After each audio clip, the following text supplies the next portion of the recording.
तो last discourse जो कि 7 था, उसमें हमने अनसर्टेनिटी प्रिंसिपल यानी अनिश्चितता का सिद्धांत डिस्कस किया था, जिसका सीधा सीधा कंक्लूजन ये था कि हम एक इलेक्ट्रॉन की स्पीड और उसकी पोजीशन दोनों एक साथ में साइमल्टेनियसली ट्रैक नहीं कर सकते अंडर एनी सर्कमस्टांसिस, और जिसकी वजह से फ्यूचर प्रिडिक्ट कर पाना इम्पॉसिबल है। और किस तरह से, क्योंकि हर एक चीज़ के अंदर इलेक्ट्रॉन है, तो इसीलिए हम कभी भी एब्सोल्यूट 100% फ्यूचर एक्यूरेटली प्रेडिक्ट नहीं कर सकते, क्योंकि कौन सा इलेक्ट्रॉन कब किस डायरेक्शन में किस स्पीड में घूम जाएगा, क्या रिजल्ट आ जाएगा, उसका ग्रॉस लेवल पे हम नहीं जानते। ये हमने देखा था वो कबूतर डाइस वाले एग्जाम्पल से, फ्रिज में से एक सिंपल सी बॉटल में से निकाल कर पानी पीने वाले एग्जाम्पल से, और 2-3 और लिए थे। अब ये 100% पॉसिबल इसलिए भी नहीं है क्योंकि आप कुछ इलेक्ट्रॉन्स को या एक इलेक्ट्रॉन को एक बार में स्टडी कर पाओगे, वो भी पार्शियली, या तो स्पीड या तो पोजीशन। उसके बाद भी जिस डिवाइस से, जिस अप्लायंस से आप चेक कर रहे हो, वो भी तो इलेक्ट्रॉन से बना हुआ है। उसमें क्या ख़राबी आ जाए, यू डोंट नो, क्या पता उसमें कुछ ख़राबी आ जाए, उसके लेंस में कुछ प्रॉब्लम आ जाए, इलेक्ट्रिसिटी में कुछ प्रॉब्लम आ जाए, आप खुद इलेक्ट्रॉन से बने हुए आपके शरीर में कुछ प्रॉब्लम आ जाए, जिस आँख से आप देख रहे हो वो इलेक्ट्रॉन है, उसमें प्रॉब्लम आ जाए। तो सारे के सारे जब इलेक्ट्रॉन्स ही है, पूरा सिस्टम ही इलेक्ट्रॉन्स का है, और आप पूरे सिस्टम में से अनंत कोटि इलेक्ट्रॉन्स में से कुछ एक दो को पता करके, वो भी पार्शियली, आप क्या फ्यूचर प्रेडिक्ट करोगे? कंक्लूजन ये निकलता है कि फ़िज़िक्स हमें कभी भी फ्यूचर प्रेडिक्ट करना अलाउ ही नहीं करती अंडर एनी सर्कमस्टांसिस। तो अगर आपने वो वीडियो नहीं देखा है तो इसके जस्ट पहले वाला है, वो भी आप जाके देख सकते हो। अब उस वीडियो को अपलोड हुए भी ऑलमोस्ट 100 दिन हो गए हैं। 10 अप्रैल को अपलोड हुआ था वो लास्ट टाइम। तो ये भी अपने आप में अनसर्टेनिटी है कि आज ऑलमोस्ट 100 दिन बाद नेक्स्ट वीडियो आ रहा है। Well, coming back to the topic right now, uncertainty principle जान लेने के बाद अब वेदांत का सीधा सीधा प्रश्न है साइंटिस्ट एक्स से हर चीज़ के ओरिजिन के ऊपर, क्योंकि अब वो एटलीस्ट एक चीज़ समझ गया है कि ग्रॉस लेवल पर कुछ भी समझा नहीं जा सकता, ये इलेक्ट्रॉन्स हमें कुछ समझने ही नहीं देंगे, क्योंकि इनकी पोजीशंस कुछ ट्रैक नहीं की जा सकती। ये कब क्या करेंगे हमें कुछ नहीं पता, कौन सा इलेक्ट्रॉन कब कहाँ गुलाटी मारेगा, क्या रिजल्ट ला देगा, हमें नहीं पता। तो अब वेदांत जानना चाहता है कि ये इलेक्ट्रॉन सारे के सारे कहाँ से आए, इनकी शुरुआत कहाँ से हुई। और एक प्रश्न उससे भी गंभीर, अगर आप उसे गंभीर समझो तो, कि हमारा खुद का ओरिजिन क्या है। हाउ इज़ लाइफ यानी living organisms separate from electron और डेड मैटर। जड़ वस्तु और चेतन जीवों में क्या अंतर है, और ये अंतर कहाँ से आता है। चेतन जीव किस चीज़ से बने हुए हैं, क्या चेतन जीव का कारण भी इलेक्ट्रॉन है। इस तरह के सारे प्रश्न अब वेदांत करने वाला है मिस्टर साइंटिस्ट एक्स से। तो जब वो सीधा सीधा ये प्रश्न कर चुका होता है तो अब उसे सामने से उत्तर मिलना शुरू होता है। वो कहते हैं कि देखो, जो तुम पूछ रहे हो वो बेसिकली इस सृष्टि के पूरे ब्रह्मांड के ओरिजिन की थियोरी है। और तुम 2 प्रश्न पूछे, एक हमारा ओरिजिन यानी जीवों का ओरिजिन क्या है, और उसमें भी क्या हर जीव अलग अलग है, मेल फीमेल का ओरिजिन अलग है, जानवरों और इंसानों का अलग है, पक्षी और कीड़ों का अलग है, मछलियों का अलग है, रेंगने वाले जीवों का अलग है, पेड़ पौधों का अलग है। तुमने इस तरह के क्वेश्चंस पूछे। क्या हर लाइफ फॉर्म अलग है, और लाइफ फॉर्म के अलावा ये ब्रह्मांड, ये सारे इलेक्ट्रॉन्स कहाँ से आए। तो ये 2 तो ऐसे प्रश्न हैं जिसका उत्तर किसी को मिला ही नहीं है अभी तक। मॉडर्न साइंस के इस पर मल्टीपल ओपिनियंस है, but hard core proven opinion एक भी नहीं है। जो मेजरली पॉपुलर है ब्रह्मांड का, अगर मैं पहले डिस्कस करूं, तो वो है बिग बैंग, जो कि मैंने पहले भी मेंशन किया हुआ है। बट बिग बैंग क्योंकि प्रूवन नहीं है, ना ही उसे प्रूव किया जा सकता है। अब उसे प्रूव क्यों नहीं किया जा सकता वो मैं तुम्हें थोड़ी देर बाद बताऊंगा, बट एज ऑफ नाउ तुम ऊपर ऊपर से समझ लो कि बिग बैंग है क्या। समझ लो एक बहुत बड़ा और चौड़ा सा कंटेनर है जो पानी से भरा हुआ है। अब क्योंकि वो पानी फैला हुआ है तो उसने बहुत सारी जगह ऑक्यूपाई की हुई है। क्या हो अगर हम उस पानी को पूरी तरह से फ्रीज़ कर दें, जमा दें ठंडा करके, तो वो एक छोटे से बर्तन में उस पानी को डाल के उसे जमा दे, तो वो जैसा भी है, जैसे शेप के बर्तन में डालेंगे, गोल या रेक्टेंगल या स्क्वायर। फॉर एग्ज़ाम्पल हमने एक गोल चीज़ ली, एक गोल बर्तन लिया और उसमें डाल दिया और उस पानी को जमा दिया, तो वो बर्फ़ का गोला बन जाएगा वहाँ पे। पानी उतना ही है, बट अब वो अपने कंडेंस्ड फॉर्म में आ गया, यानी उससे पूरा पिचका दिया गया है।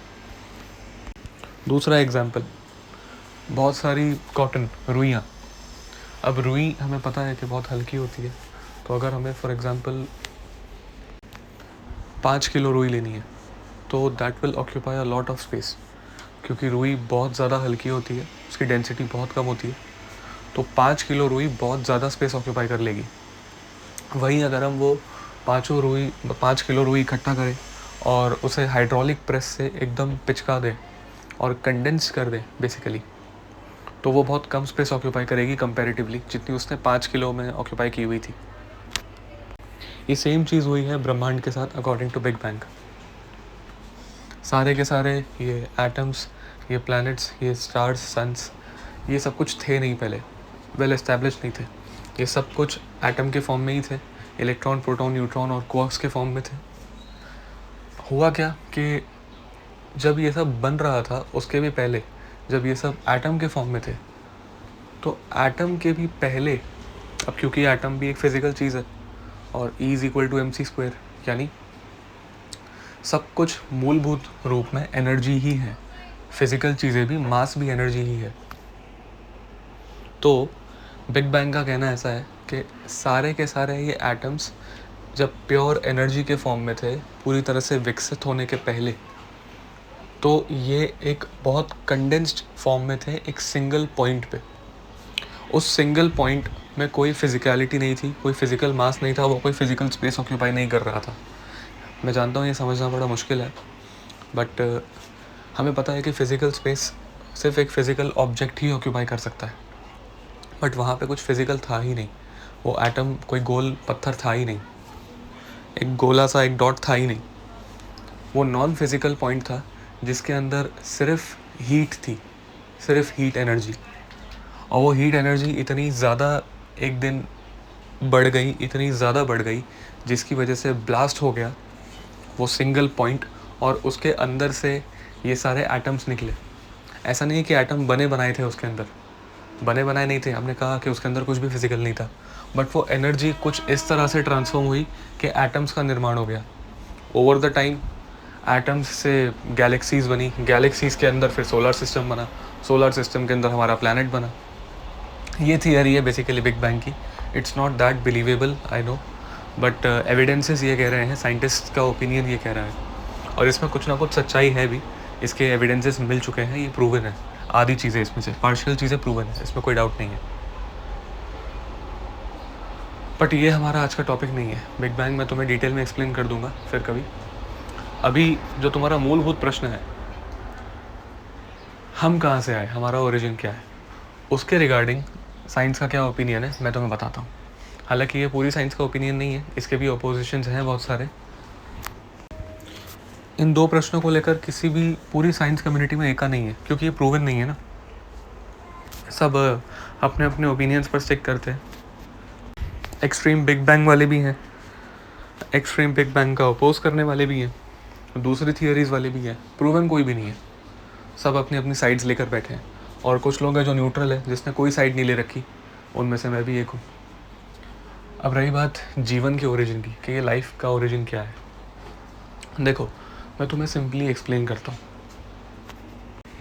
एक बहुत ही पॉपुलर थियरी है जीवन के ओरिजिन की, बहुत ही ज़्यादा, सबसे ज़्यादा popular, Charles Darwin's theory of evolution. ये ग्लोबली वाइडली स्प्रेड है, मैक्सिमम कंट्रीज़ के स्कूल्स के सिलेबस में यही सिखाया जा रहा है कि जीवन की शुरुआत कैसे हुई। हालांकि ये प्रूवन नहीं है, बट बस ये पॉपुलर है क्योंकि एथियस्टिक कम्युनिटी यानी नास्तिकों के बीच में ये थियरी एकदम लॉजिकल उन लोगों को लगती है और कन्विंसिंग लगती है। इसीलिए, क्योंकि अगर ये थियरी कन्विंसिंग नहीं है तो दूसरी कुछ है नहीं, और फिर उन्हें जाना पड़ेगा ईश्वर के पास कि ईश्वर ने हमें बनाया, वो मानना नहीं चाहते। इसीलिए अब चार्ल्स डार्विन की थियरी क्या कहती है कि जब बिग बैंग हुआ, अच्छा चार्ल्स डार्विन बिग बैंग को ऑटोमेटिकली मान के चलता है ओवरऑल प्रोसेस में, ठीक है। तो चार्ल्स डार्विन और उसके सपोर्टर्स बिग बैंग के भी सपोर्टर्स हैं, तो ये एक सेपरेट ग्रुप है, एक सिर्फ बिग बैंग वाला जो चार्ल्स डार्विन को नहीं मानता, और एक big bang plus Charles Darwin दोनों को मानता है, ठीक है। तो अब Charles Darwin plus big bang वाले जो कॉम्बिनेशन वाले साइंटिस्ट हैं, मैं उनका ओपिनियन तुम्हें बता रहा हूँ जो सबसे ज़्यादा पॉपुलर है इस वर्ल्ड में राइट नाउ। पहले तो वो लोग बिग बैंग को मानते हैं कि 1300-1400 करोड़ साल पहले ये बिग बैंग हुआ था। Over the period of time solar system, galaxies, this and that सब बन गए। उसके बाद जब ये प्लैनेट भी बन चुका था तो इनिशियली इस प्लैनेट पे जीवन नहीं था, सिर्फ जड़ वस्तुएं थी, सिर्फ और सिर्फ जड़ वस्तुएं। यानी उनके हिसाब से पेड़ पौधे नहीं थे, सिर्फ पहाड़ थे, पत्थर थे, ज़मीन थी और पानी था, आसमान था बेसिकली। कुछ भी ग्रीनरी और इंसान, जानवर, कीड़े कुछ भी नहीं थे according to Charles Darwin. Charles Darwin का ऐसा ओपिनियन है कि लाइफ कोई सेपरेट तत्व नहीं है, वो मैटर से ही बना है। मैटर यानी जड़ वस्तु। हुआ क्या था उनके अकॉर्डिंग कि उन्होंने, साइंटिस्ट ने अभी एक टर्म दिया है लूका। लूका एक एब्रीविएशन है बेसिकली, LUCA, यानी लास्ट यूनिवर्सल कॉमन एंसेस्टर, जिसका सीधा सीधा लिटरल ट्रांसलेशन यही है कि लास्ट यूनिवर्सल कॉमन एंसेस्टर यानी हम सब के एक ही पूर्वज हैं, हम सभी का, यानी पेड़ पौधे, सारे जीव, मनुष्य, सांप, कीड़े, सब कुछ, मछलियाँ, सब कुछ जितने भी आज जिंदा प्राणी हैं, सबका एक ही कॉमन पूर्वज है, वो है लूका, लास्ट कॉमन यूनिवर्सल एंसेस्टर। वो इस ब्रह्मांड की सबसे पहली जीवित वस्तु थी, वो पहला जीवन था। अब वो दिखता कैसा था, कैसे उत्पन्न हुआ, क्या था, वो क्या करता था, क्या बोलता था, क्या खाता था, that is a different thing. उसके बारे में ना बहुत सिंपल सा ओपिनियन है कि वो एक गोल गोल अमीबा जैसा दिखता था, एक स्लाइम जैसा, जेली जैसा। क्योंकि वो बेसिकली, साइंटिस्ट का ऐसा ओपिनियन है कि वो समुद्र में बहुत अंदर तक, समुद्र बहुत नीचे होता है, बहुत गहरा होता है, तो समुद्र में बहुत गहराई में किसी केमिकल रिएक्शन की वजह से वो उत्पन्न हुआ था, एक amoeba type single cellular organism. उसके बाद और फर्दर केमिकल रिएक्शंस की वजह से वो डुअल सेल्यूलर या Duo cellular, by cellular organism बना, जिसकी वजह से स्प्लिट हुआ। फिर उसके बाद 4, 8 एंड धीरे धीरे कॉम्प्लेक्सिटीज़ जब बनती गई तब सबसे पहले जो प्राणी थे पृथ्वी पर वो थी मछलियाँ, टाइनी सी क्रिएचर्स बेसिकली। ये नहीं कि वेल बन गई आते ही, या डॉल्फिन्स बन गई, स्टारफिश बन गई, ऑक्टोपस बन गया, ऐसा नहीं कि जितने भी समुद्री जीव थे वो सबसे पहले बन गए, ऐसा नहीं है। बट पहला जो लेजिट जीव था वो समुद्री था, एक मछली थी। सिंगल सेलुलर सेल से डबल सेलुलर सेल होके, वो कुछ खाते नहीं थे, पीते नहीं थे, बस जिंदा थे बस। तो धीरे धीरे केमिकल रिएक्शंस की वजह से उनमें देखने की क्षमता आई, मूवमेंट करने की इच्छाएं उत्पन्न हुई, फिर खाना पीना उनका चालू हुआ धीरे धीरे केमिकल रिएक्शंस की वजह से। और ये प्रोसेस है 400 करोड़ साल पहले का, according to Charles Darwin and his followers. 400 crore साल पहले ये प्रोसेस स्टार्ट हुआ जीवन का, उसके पहले जीवन नहीं था पृथ्वी पे। अब ये हुआ, उसके बाद फिर ऐसे जीवों की उत्पत्ति हुई जो कि समुद्र में भी रह सकते हैं और ज़मीन पर भी, भूमि पर भी, सूखी भूमि पर भी। क्योंकि हमें पता है कि मछलियाँ बाहर नहीं रह सकती, बाहर के जीव अंदर पानी में नहीं रह सकते, तो सबसे पहले पानी में ही जीवन उत्पन्न हुआ। उसके बाद ऐसे जीव उत्पन्न हुए जो बाहर भी रह सकते हैं, अंदर भी रह सकते हैं, जैसे कि टर्टल्स, कछुए, एम्फीबियंस जिसे कहते हैं। उसके बाद सिर्फ ऐसे जीवों की उत्पत्ति हुई जो सिर्फ बाहर रह सकते हैं, पानी में नहीं रह सकते। ये प्रोसेस ग्रेजुअली इवॉल्व हो रहा है। चार्ल्स डार्विन का सिंपल सा कहना है कि सब कुछ इवॉल्व हो रहा है धीरे धीरे, छोटे से बड़ा, फिर इंटेलिजेंस हायर होती गई। मछलियों से थोड़े समझदार जीव उत्पन्न हुए, जो कि जिनके हाथ पैर थे, जो चलना जानते थे, खाना जानते थे, फिर जो शिकार करना जानते थे। ये वो इंटेलिजेंस बढ़ती गई। फिर बंदर आए, चिंपैंजीज आए, और चिंपैंजीज से हम ह्यूमन बींग्स आए हैं। और ये पीक हो चुका है इवोल्यूशन का। ह्यूमन बींग्स से आगे और कुछ नहीं है फिजिकल इवोल्यूशन में, according to Charles Darwin. Humans से आगे और कुछ नहीं है, हम पीक कर चुके हैं इंटेलिजेंस में, हर एक चीज़ में, फिजिकल चीज़ों में, हर एक चीज़ में हम पीक कर चुके हैं। थोड़े बहुत जानवर और होने होंगे, वैरायटी में हो जाएंगे, बट ह्यूमन बींग्स और इवॉल्व नहीं करेंगे। ऐसा चार्ल्स डार्विन का कहना है। अब ये सारी जो थियोरी है उनकी, ये ठीक है, एक्सेप्ट कर लेंगे, हालांकि इसका खंडन हो चुका है। चार्ल्स डार्विन को आधी दुनिया रिजेक्ट कर चुकी है लॉजिकली एविडेंसेस के साथ। बुक्स अवेलेबल है और एशियन लोग तो बहुत अच्छे से कर चुके हैं, अमेरिकन्स भी कर चुके हैं, वो अलग चीज़ है। मार्केट में बुक्स अवेलेबल है, you can read them anyways. But तुम्हें इतनी मोटी मोटी बुक्स पढ़ने की ज़रूरत नहीं है, क्योंकि तुम्हारा ऑलरेडी सार ग्रहण करने की आदत है। तो मैं तुम्हें सार ग्रहण करवा देता हूँ। देखो, सबसे पहले साइंटिस्ट के कुछ ओपिनियंस हैं, मैं तुम्हें बता देता हूँ, और फिज़िक्स के कुछ नियम हैं, मैं उसके बारे में बता देता हूँ। वहीं खंडन हो जाएगा कि चार्ल्स डार्विन की थियरी क्यों गलत है। कोई सोचता नहीं है इस बारे में, बट ठीक है, ओके। लोगों ने तर्क से काटा हुआ है उसकी थियरी को कि क्यों इवॉल्व नहीं हो सकता, कैसे नहीं हो सकता, बंदर से इंसान क्यों नहीं आ सकते, मछलियों से ये क्यों नहीं हो सकता। ग्रॉस लेवल पे और बात के प्रोसेस में सब ने उसका खंडन किया हुआ है, बहुत इजीली अवेलेबल है। आज भी फैनेटिक्स नहीं मानते, उनके ब्लाइंड फॉलोअर्स हैं, वो अलग बात है, बट खंडन किया हुआ है चार्ल्स डार्विन का। बट तुम्हें वो सब पढ़ने की ज़रूरत नहीं है, कन्फर्मेशन के लिए पढ़ना हो पढ़ लेना, बट उसके मूल सिद्धांत पर मैं वार कर तुम्हें बताऊंगा कि क्यों वो गलत है, और प्रमाण के साथ। ऐसे ही एक एक्सपेरिमेंट के प्रमाण के साथ हमने देखा है ब्रह्मांड में कि एटम्स सबसे छोटे एलिमेंट्स हैं, यानी उनसे छोटा कुछ नहीं है। एटम के अंदर इलेक्ट्रॉन, प्रोटॉन, न्यूट्रॉन, फिर उसके अंदर क्वार्क्स, फिर ये, फिर वो, फिर लाइट, फोटॉन्स एंड ऑल, ठीक है। इसमें लाइफ का कोई भी ट्रेस नहीं है एज ऑफ नाउ। कोई बोल सकता है क्या पता हो सकता है, तो क्या पता वाली चीज़ में हम नहीं चलते, ना ही हम कभी पता कर सकते हैं, फिजिक्स अलाउ नहीं करती, मैंने अभी बताया। हम इन पार्टिकल्स को स्टडी नहीं कर सकते। तो ये क्या पता वाले जो लोग हैं ना, इनसे थोड़ा दूर रहता हूँ मैं, तो मैं भी एडवाइस करूँगा कि दूर रहो। तो ये जो पार्टिकल्स हैं, ये सिर्फ एक इकोसिस्टम की वजह से चल रहे हैं। अब ये कैसे चल रहे हैं एग्जाम्पल के साथ मैं तुम्हें बताऊँगा। इनमें अपनी कोई जान नहीं है, ये बस एक इकोसिस्टम है। मैं तुम्हें एग्जांपल देता हूँ। ये इलेक्ट्रॉन, प्रोटॉन, न्यूट्रॉन, ये एक्सटर्नल एनर्जी की वजह से काम करते हैं, इनमें अपनी कोई जान नहीं है, ये बस मैकेनिज़्म है। एक मैकेनिज़्म और एक एनर्जी, उन दोनों में फ़र्क होता है। कैसे, मैं बताता हूँ। फॉर एग्ज़ाम्पल, एक एयर कंडीशनर है। अब एयर कंडीशनर अपने आप में कंप्लीट यूनिट है, एक कंप्लीट इकोसिस्टम है, यानी उसमें फ्लैप्स है, उसमें कंडेंसर है, उसमें मोटर है, उसमें सब कुछ है, उसमें वो एक कंप्लीट यूनिट है, कुछ भी उसमें इनकम्प्लीट नहीं है। बट फिर भी जब तक उसमें एक्सटर्नल फोर्स से बिजली नहीं पास की जाएगी, उसके सर्किट में से पास नहीं करवाई जाएगी, बिजली का फ्लो नहीं होगा, वो कंप्लीट यूनिट डब्बा है, किसी काम का नहीं है। वो अपनी वो सारी क्वालिटीज़ को एग्जिबिट कर ही नहीं पाएगा। Same goes for every appliance, B it computer, fan, refrigerator, television, mobile phone, everything, a simple bulb. ये सारे अप्लायंसेस अपने आप में पूरी की पूरी तरह कंप्लीट है, बट ये यूजलेस है अगर इनमें एक एक्सटर्नल फैक्टर, जो कि बिजली, एनर्जी, फ्लो नहीं करवाई जाएगी।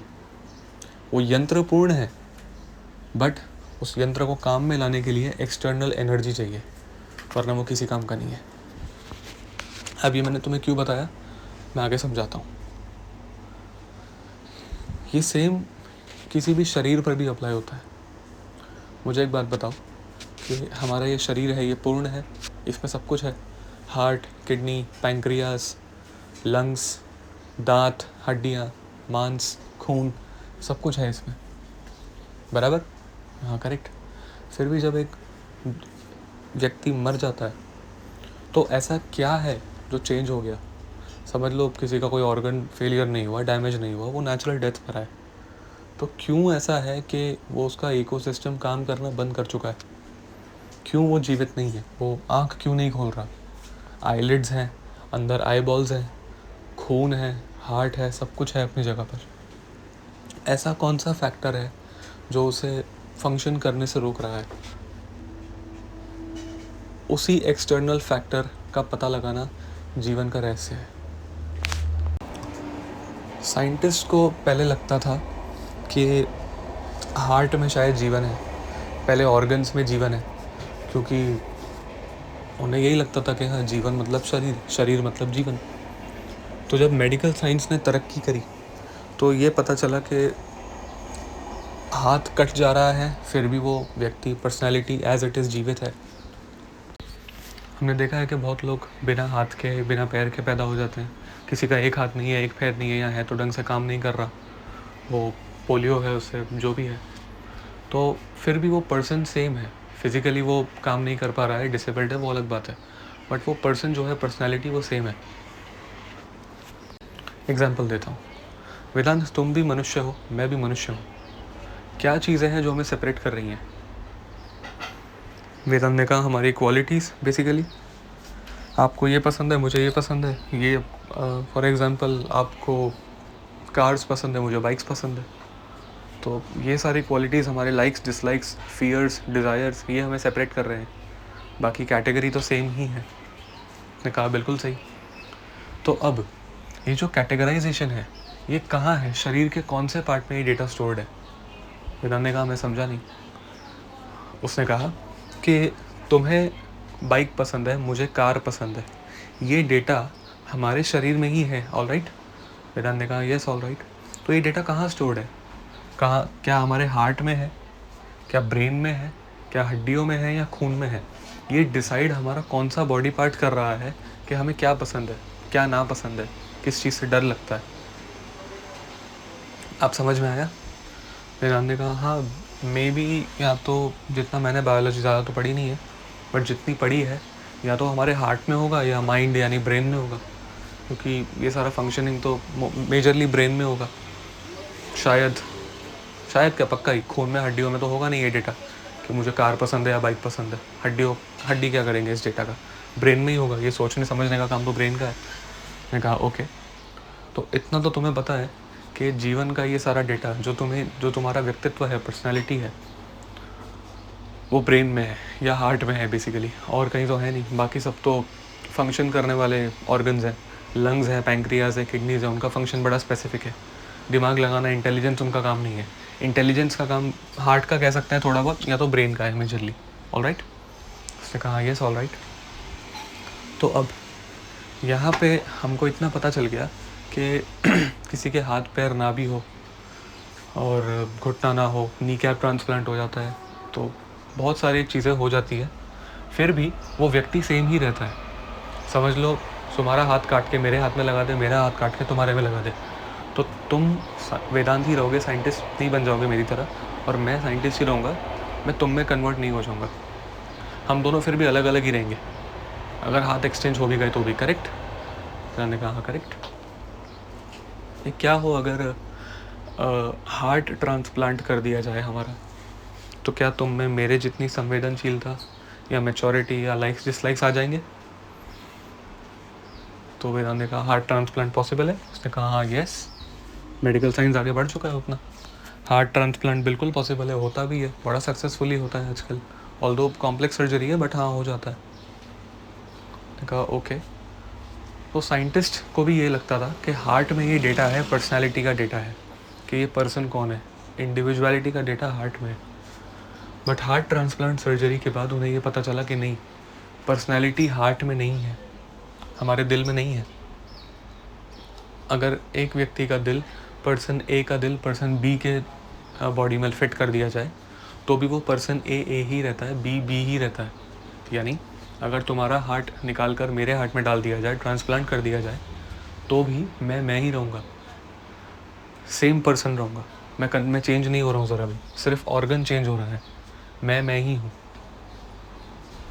तो वेदांत ने कहा तो फिर ये चक्कर क्या है? तो फिर क्लियर हो गया ना, तो ब्रेन में ही, पहले भी मेरे को लगा ही था कि ब्रेन में, हार्ट में क्या ही होगा, ब्रेन में।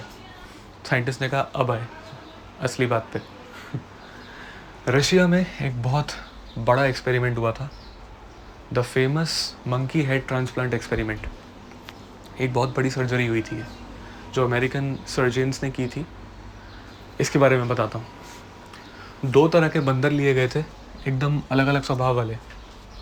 हुआ क्या था कि उन पर एक्सपेरिमेंट किया गया था, एक बहुत ही कॉम्प्लेक्स बट सक्सेसफुल, उतनी भी सक्सेसफुल नहीं बट हाँ सक्सेसफुल सर्जरी के द्वारा उन दोनों के सर को एक्सचेंज कर दिया गया। इसका दोनों का सर काटा और बदल दिया, मेरी गर्दन पे तुम्हारा सर, तुम्हारी गर्दन पे मेरा सर। ये काम उन 2 बंदरों के साथ किया गया। फिर हमने कहा क्या ये पॉसिबल है, ये हो गया? हाँ, अभी उतना कॉमन नहीं है, बट हाँ ये हो गया था उस टाइम पे। वो दोनों बंदर कुछ समय बाद मर गए थे, थोड़ी देर के लिए ज़िंदा थे, कुछ घंटों के लिए, बट हाँ ये पॉसिबल हो गया था। तो सर्जरी के बाद देखा गया कि उन 2 बंदर में कोई चेंजेस नहीं आया ब्रेन बदल जाने के बाद भी, क्योंकि एक बंदर का सर, अब सर में ब्रेन ऑटोमेटिकली आ ही गया, तो पूरा ब्रेन निकाल के दूसरे सर बंदर में लगा दिया, और एक बंदर का ब्रेन पूरा सर निकाल के दूसरे बंदर के सर पे लगा दिया। फिर भी वो दोनों बंदर जैसे थे वैसे ही बिहेव कर रहे थे। वो साइंटिस्ट पूरा का पूरा कंफ्यूज हो गए और उन्होंने ये कंक्लूड किया कि ब्रेन में भी ये डेटा नहीं है, तो ये डेटा है कहाँ? ये है कहाँ डेटा? आज तक उन्हें नहीं पता कि ये पर्सन का पर्सनालिटी का डेटा कहाँ है। एक बंदे का पूरा हार्ट चेंज कर दिया, उसका ब्रेन चेंज कर दिया, उसकी किडनी, पैंक्रियाज, लंग्स सब चेंज कर दिए, हाथ पैर काट दिए, फिर भी वो पर्सन सेम है। तो ये डेटा है कहाँ? हड्डी और स्किन में? अरे वो भी जला दी। तो ये डेटा है कहाँ? ये इंसान जिंदा कैसे है? ये कहाँ से आ रहा है ये डेटा? इसको कैसे याद है कि ये कौन है, क्या इसके लाइक्स है, क्या डिसलाइक्स है? ये कहाँ स्थित है ये डेटा? कौन से केमिकल में स्थित है, किस रूप में स्थित है, कहाँ है ये? क्या ये डेटा एटम से बना हुआ है कि मुझे बाइक पसंद है, तुम्हें कार पसंद है? ये किस इलेक्ट्रॉन से बना हुआ है? और ये डेटा ख़त्म क्यों नहीं होता? ये साइंटिस्ट की सबसे बड़ी दुविधा है, सबसे बड़ी दुविधा जो आज तक सॉल्व नहीं हुई है, और ये कभी होगी भी नहीं।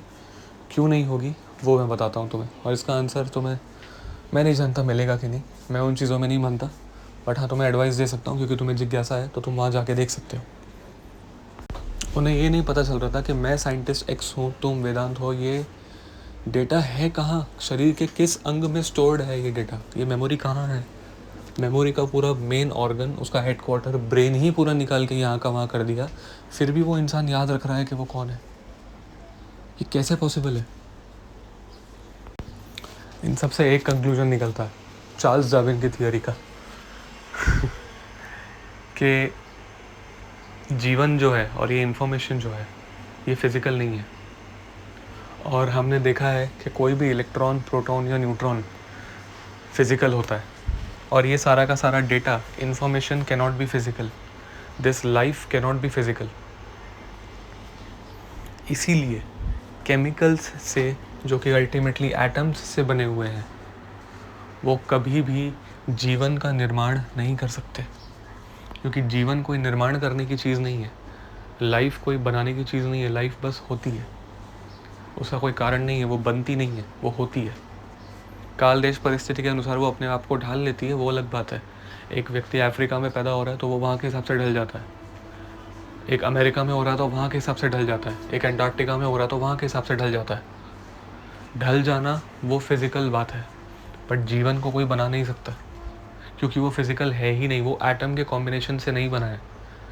इस संसार में, ब्रह्मांड में जो भी है वो एटम के कॉम्बिनेशन से बना हुआ है, बट जीवन एटम के कॉम्बिनेशन से बनाना संभव ही नहीं है, क्योंकि यहाँ पे कुछ एटॉमिक है ही नहीं, सारे एटम्स तो रिप्लेस कर दिए, बचा क्या? इन्फॉर्मेशन एटम से नहीं बनी हो सकती। मुझे एक बताओ, तुम्हारा नाम वेदांत है, ये एक मेमोरी है, ये एक ज्ञान है, क्या ये एटम से बना हुआ है? तुम इसे डिस्ट्रॉय ही नहीं कर सकते, तुम इसे बना ही नहीं सकते। ये एटम से, इलेक्ट्रॉन से नहीं बना हुआ है। मेरे मुंह से जो साउंड वेव्स निकल रही है, तुम्हारे कान में जो पड़ रही है, वो बनी हो सकती है, बट ये डेटा, ये एटम से नहीं बना। और जीवन एक डेटा है, एक सत्य है, एक इन्फॉर्मेशन है। चार्ल्स डार्विन का खंडन यही हो जाता है कि उसका कहना है कि जीवन एटम्स से बना है, कॉम्बिनेशन से, जबकि ये संभव ही नहीं है। और ये बहुत सारे साइंटिस्ट का आर्ग्यूमेंट है, मेरा भी है, और बाद में वो बायोलॉजिकली भी इवोल्यूशन का खंडन कर देते हैं, वो अलग चीज़ है, बट यहाँ मूलभूत में ही, फंडामेंटल्स में ही उसका खंडन हो जाता है। उसका कहना था कि एटम से बना हुआ है ये सब कुछ। वो जो लूका है, लास्ट यूनिवर्सल कॉमन एंसेस्टर, वो एटम से मिलकर बना था, जबकि ये संभव ही नहीं है। कोई भी एटम मिला के एक जीवित प्राणी नहीं बना सकते किसी भी कॉम्बिनेशन में आके। उसका कहना है कि अमीनो एसिड्स, अब होता क्या है कि ह्यूमन बॉडी में बेसिकली 20 अमीनो एसिड्स होते हैं, उसमें से 11 एसेंशियल है। 11 एसेंशियल है यानी वो बाहर से मिलते हैं, ह्यूमन बॉडी खुद जनरेट नहीं करती। 9 है वो कर लेती है ह्यूमन बॉडी, 11 है वो बाहर से ही आते हैं, एनवायरनमेंट से, खाने पीने से, यहाँ वहाँ से।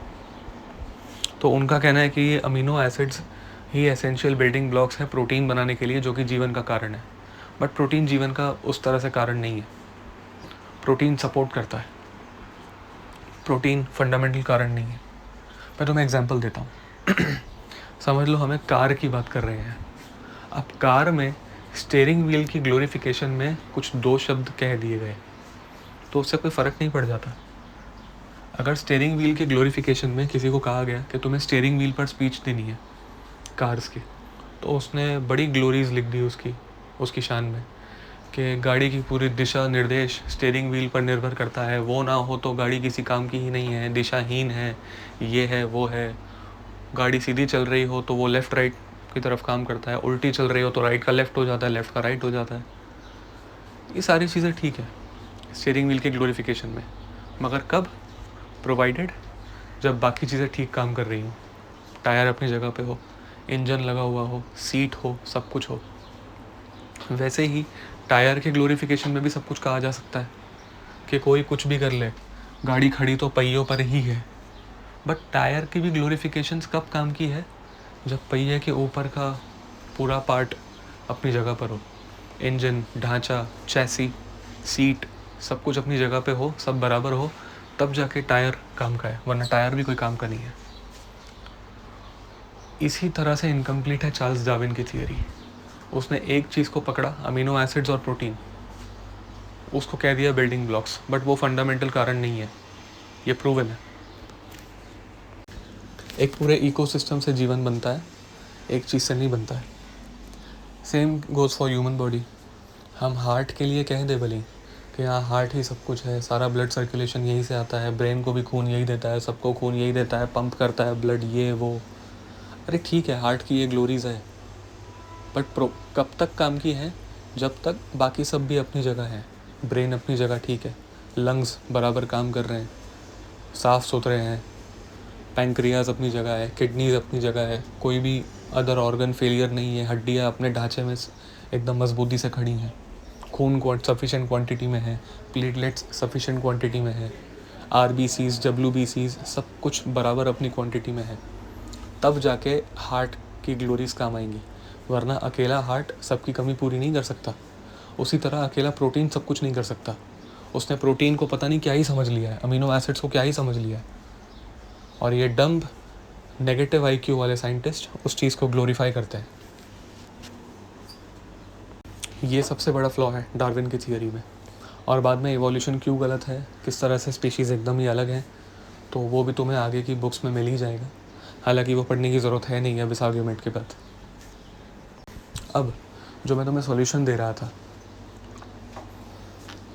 मैंने तुम्हें कंफ्यूज तो कर दिया, ये तो बता दिया कि पता नहीं लगा सकते, और साइंस की मर्यादा के बाहर है ये, क्योंकि साइंस सिर्फ फिज़िकल चीज़ों में डील करता है, ग्रॉस मटेरियल्स में डील करता है, वो सटल एलिमेंट्स या स्पिरिचुअल एलिमेंट्स में डील नहीं करता। अब स्पिरिचुअल वर्ड सुन के ही रिलीजन दिमाग में आ जाता है, बट स्पिरिचुअल का मतलब ये नहीं है। स्पिरिचुअल का यानी मतलब है यानी स्पिरिट। जैसे मटेरियल का मतलब मैटर से रिलेटेड, स्पिरिचुअल का मतलब स्पिरिट से रिलेटेड। स्पिरिट यानी नॉन मैटर, नॉन फिजिकल। अब जैसा कि मैंने तुम्हें कहा कि लाइफ और इन्फॉर्मेशन यानी डेटा नॉन फिजिकल होता है, इसलिए उसे मैं स्पिरिचुअल कह रहा हूँ। तो स्पिरिचुअल का एक्चुअल मतलब ये है, आध्यात्मिक का एक्चुअल मतलब ये है, नॉन मटेरियल, नॉन फिजिकल का विज्ञान समझना। That is spiritual and that is spirituality. अब ये तुम्हें वेस्टर्न जगत में तो नहीं मिलने वाला। यहाँ पे ग्रॉस मटेरियलिस्ट्स हैं, यहाँ पे तुम्हें इंजीनियरिंग मार्वल्स मिल जाएंगे, उल्टे सीधे एक्सपेरिमेंट्स मिल जाएंगे ग्रॉस लेवल के, टेक्नोलॉजिकल एडवांसमेंट्स मिल जाएंगी, बट उन सब का फ़ायदा कुछ नहीं है, क्योंकि वो तुम्हें ओरिजिन तक नहीं ले जा पाएंगे। यहाँ पे तुम्हें एक से एक डिवाइसेस, कार्स, इंफ्रास्ट्रक्चर सब कुछ मिल जाएगा, बट जीवन का ओरिजिन पूछोगे, डब्बा गुल, क्योंकि इन लोगों का एटम के आगे दिमाग चलता ही नहीं है। ये लोग कभी गए ही नहीं उस तरफ, कभी सोचते ही नहीं है। ये अपनी मिलिट्री में, अपने इंफ्रास्ट्रक्चर में, कार्स में, बाइक्स में, अपने फैशन में इतनी धुत हैं ये लोग, ये कभी उस तरफ गए ही नहीं कि एटम के अंदर भी एक दुनिया है, लाइफ का पर्पस क्या है, उन्हें इससे कोई मतलब नहीं है। और जो भी इस इकोसिस्टम में फंसा हुआ है वो आइदर बाय चॉइस और आइदर बाय फोर्स फंसा हुआ है। जैसे कि मुझे खुद इंटरेस्ट है, बट मैं यहाँ से निकल नहीं सकता बिकॉज ऑफ इतने मॉडर्न इंफ्रास्ट्रक्चर में सर्वाइव करने के लिए इतने EMIs चढ़ा लिए, यहाँ से निकल नहीं सकते। इन पर्सनल जिज्ञासाओं के लिए पूरी तरह बाउंड है। बट तुम फ्री हो और तुम्हें जिज्ञासा भी है, इसलिए मैं तुम्हें कह रहा हूँ कि एशियाई जो है देश हैं, भारत, उनका इन चीज़ों में बहुत प्रवेश और बहुत अच्छी पकड़ है। हालांकि वो क्या लॉजिक देते हैं कभी मुझे ये वो समझने का मौका नहीं मिला, इच्छा थी बट कभी मौका नहीं मिला। उन्होंने इसके लिए एक टर्म ईजाद किया है, आत्मा। वो इसे आत्मा कहते हैं, इस एक्सटर्नल फोर्स की जिसकी मैं बात कर रहा हूँ। उनका सिंपल सा कहना है कि ये शरीर एक यंत्र है, जिस तरह से AC एक यंत्र है, एयर कंडीशनर। तो एयर कंडीशनर में जिस प्रकार अगर बिजली का प्रवेश ना हो, फ्लो ना हो, तो वो एयर कंडीशनर सिर्फ एक डब्बा है, लाश मात्र है। उसी प्रकार ये शरीर बेजान है जब तक इसमें वो आत्मा प्रवेश नहीं करती। जब तक इसमें वो आत्मा है तब तक वो शरीर जीवित है, वरना वो एक लाश है और कुछ भी नहीं, सिर्फ जड़ लाश। ये उनका कॉन्सेप्ट है which I like the most. But कभी उनके लॉजिक सीखने का अवसर नहीं मिला। उसके पीछे वो क्या विज्ञान देते हैं, क्या प्रूफ्स है, वी डोंट नो येट। इसलिए मैं 100% उसे सही स्टैम्प नहीं दे सकता। बट मैं इतना जानता हूँ कि उन लोगों का प्रवेश है इसी में और उन्हें इंटरेस्ट भी इसी में है, इसलिए वो अपने इंफ्रास्ट्रक्चर पर ध्यान नहीं देते। बट क्यों नहीं देते, और ये भी एक प्रॉब्लम लगती है मेरे को कि अगर वो इतने ही एडवांस्ड हैं तो फिर उन्होंने कभी इंफ्रास्ट्रक्चर पर ध्यान क्यों नहीं दिया। उनका हमेशा ओल्ड स्कूल ही क्यों रहा है, मतलब झोपड़े और महल टाइप। कभी उनके यहाँ पेंथ हाउस, 3-piece सूट, इस तरह के गारमेंट्स एंड इंफ्रास्ट्रक्चर क्यों नहीं रहा। अगर वो लोग इतने ही एडवांस्ड हैं, इतने ही समझदार हैं, इतने ही वाइज हैं, तो क्यों उनके यहाँ सुपर कार्स या बुलेट ट्रेन्स या एडवांस्ड फाइटर जेट्स नहीं बने। कभी समझ में नहीं आया। होगी कुछ ना कुछ गलती, वो तो वहाँ जाकर ही पता लगेगा। इसका वो लोग अगर अभी एक बहाना देते हैं कि पॉलिटिक्स की वजह से, मॉडर्न पॉलिटिक्स करप्ट है, ये है वो है, पॉलिटिशियंस करप्ट हैं, तो पहले तो भाई राजा सिस्टम ही था उनके यहाँ भी। पहले कौन सा इंफ्रास्ट्रक्चर था, तो पता नहीं इसका क्या आर्ग्यूमेंट देंगे वो लोग। कुछ तो जलेबी बनाएंगे, पता नहीं, जाकर ही पता लगेगा। So this was it for today. मैंने तुम्हें इतना एटलीस्ट बता दिया है कि बिग बैंग लॉजिकल नहीं है। क्यों नहीं है वो मैं कल समझा दूंगा। साइंटिस्ट खुद कह चुके हैं कि हम बिग बैंग को प्रूव नहीं कर सकते, खुद कह चुके हैं ऑफिशियली, पूरा वर्ल्ड कह चुका है। कैसे वो मैं कल बताऊंगा। और डार्विन किस तरह से गलत है वो हमने देख लिया। अब मेन पर्पस मेरे हिसाब से तुम्हारा ये होना चाहिए कि ये जो आत्मा तत्व है, जिसको वो लोग आत्मा कह रहे हैं, ये जो लाइफ एलिमेंट है, इसका ओरिजिन क्या है और ये क्यों है, इसका कारण क्या है, ये कहाँ से आई है, मरने के पहले, मरने के बाद कहाँ जाएंगे, और ये जीवित होने के पहले कहाँ से आई थी। ये हमारा मेन कंसर्न होना चाहिए as of now. So we end this here today. Next time हम प्रॉबेबली बिग बैंग या किसी और टॉपिक पर चर्चा करेंगे। हाँ, ये तो रिकॉर्ड होके अपलोड हो जाएगा, बट नेक्स्ट डिस्कोर्स कब होता है that will remain uncertain. If you know you know. Hare Krishna.